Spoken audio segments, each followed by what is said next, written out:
pessoal! E aí, o que faz o Poder Executivo? Ele é só o presidente? Então, o Poder Executivo é o segmento do Estado responsável pela tarefa de governar, ou seja, de administrar, de gerenciar as coisas públicas. Saúde, educação, assistência social, mobilidade, meio ambiente, ordem das coisas na cidade, crescimento econômico, redução das desigualdades sociais. Tudo isso e muito mais outros temas são de responsabilidade do tal Poder Executivo. São os responsáveis pelo Poder Executivo que providenciam ou deveriam providenciar professores para as escolas, adquirir equipamentos para as UTIs dos hospitais, organizar o transporte público, policiar as ruas e também apoiar as pessoas que estão em situação de rua. Embora o Poder Legislativo e o Poder Judiciário tenham contribuições a dar nessas questões,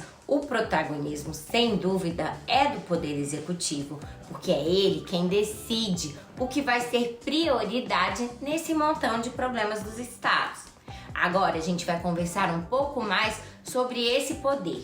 Afinal, o que fazem e o que não podem fazer e quais são os poderes dos prefeitos, dos governadores e do presidente da República é um tema importantíssimo para a nossa democracia.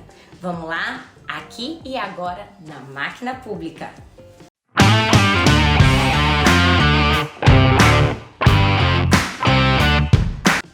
Para aqueles que são novos aqui no canal, eu sou a Cíntia Carvalho e Silva e essa é a Máquina Pública, um canal dedicado à educação continuada para a cidadania. E o assunto agora é que raios faz ou deveria fazer esse tal de Poder Executivo. Em primeiro lugar, vamos a uma pergunta básica. Você sabe quem é esse tal Poder Executivo? O Poder Executivo refere-se aos chefes das unidades federadas do país. Ou seja, da União é o presidente, do estado é o governador, do município é o prefeito. E além de tudo, todos esses seus subordinados, ministros e secretários de estados e as suas respectivas equipes. Até a pessoa que atende você lá no balcão do hospital ou da delegacia. É possível separar as funções do chefe do Poder Executivo em dois grandes conjuntos de tarefas. As funções de chefe de estado e as funções de chefe de governo. O chefe do Estado, ele é responsável pelas relações diplomáticas e também por guardar a unidade interna num país. Assim, em geral, ele compete ao chefe do Estado, por exemplo, celebrar tratados, convenções internacionais, declarar guerra, celebrar paz, bem como declarar o estado de defesa, estado de sítio e a intervenção federal nos estados. Quando o presidente da República conversa com os demais líderes mundiais, na Assembleia Geral da ONU, na cúpula do clima, ele está exercendo essa função de chefe do estado, de representante do Brasil. Isso quem faz no Brasil, vocês sabem, é o presidente, porque aqui a gente adota o sistema de governo presidencialista, que concentra as mesmas funções de um chefe de estado e de um chefe de governo numa só pessoa.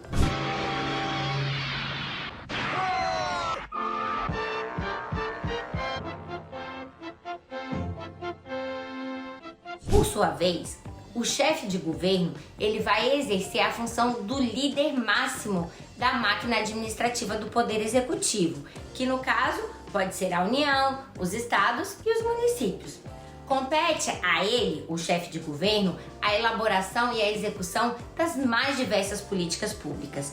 É ele que decide onde serão construídas as escolas, quantos professores serão lotados nessas creches, quais ruas serão asfaltadas e quanto dinheiro vai ser destinado para subsidiar a passagem de ônibus ou até mesmo o valor da gasolina. É ele também o responsável por monitorar cada uma dessas políticas públicas para verificar o seu desempenho e fazer os ajustes necessários na busca do maior benefício possível para a população, num quadro de recursos também, pessoal, sempre limitado. Administrar é administrar a escassez. Claro que a legislação oferece parâmetros para cada uma dessas questões, mas deixa também uma enorme margem de discricionariedade para que o chefe do Poder Executivo possa escolher o que ele julga necessário. Considerando que o Brasil é uma federação, O conjunto específico de políticas públicas sobre a responsabilidade de cada chefe de governo vai depender de qual entidade federativa ele comanda. Afinal, a União, os estados e os municípios possuem conjuntos diferentes de responsabilidades em face da população. Por outro lado, apesar da sua enorme força, o poder executivo não existe em um vácuo, mas sim em uma relação dinâmica de forças com os demais poderes. E a gente conhecer essas distintas funções de prefeitos, governadores e do presidente da República é essencial para o pleno exercício da democracia e da nossa cidadania. Afinal, para cobrar desses políticos, é necessário a gente conhecer quais são as suas responsabilidades e também os seus desempenhos pretéritos em cargos públicos para a gente poder cobrar, não é mesmo? Muito mais do que carisma e um rostinho bonitinho no santinho da eleição, os principais critérios para a gente escolher um bom candidato devem ser boas propostas e realizações.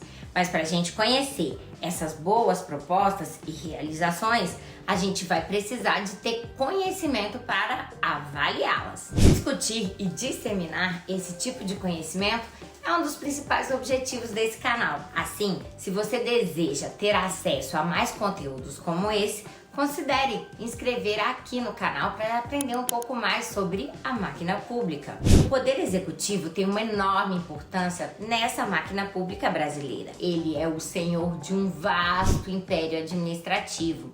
Possui grande capacidade de interferir na agenda do Poder Legislativo, por meio não só da sua força política, como também da capacidade de editar medidas provisórias, conferir urgência constitucional a projeto de leis da sua autoria e de vetar total ou parcialmente uma legislação que tenha sido aprovada pelo parlamento por razões de constitucionalidade e de interesse público. Ele ainda possui a habilidade de interferir no funcionamento do Poder Judiciário, por meio principalmente da nomeação de magistrados para esses tribunais de justiça e também para os tribunais superiores. E essa capacidade de ação é de se esperar sim, uma vez que a separação dos poderes implica não só a independência de um poder em relação ao outro, mas também o seu controle mútuo, por meio de mecanismos de pesos e contrapesos. Quando a gente examinar mais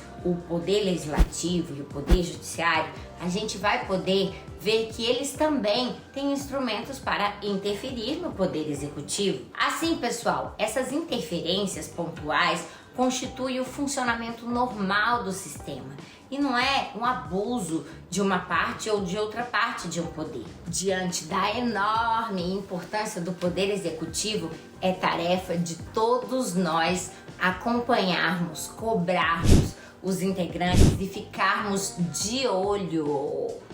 Na medida do possível também, a gente colaborar com o funcionamento do Poder Executivo, como a gente já disse aqui naquele vídeo sobre participação cívica. Porque afinal, numa democracia, eu, você e nós somos a máquina pública.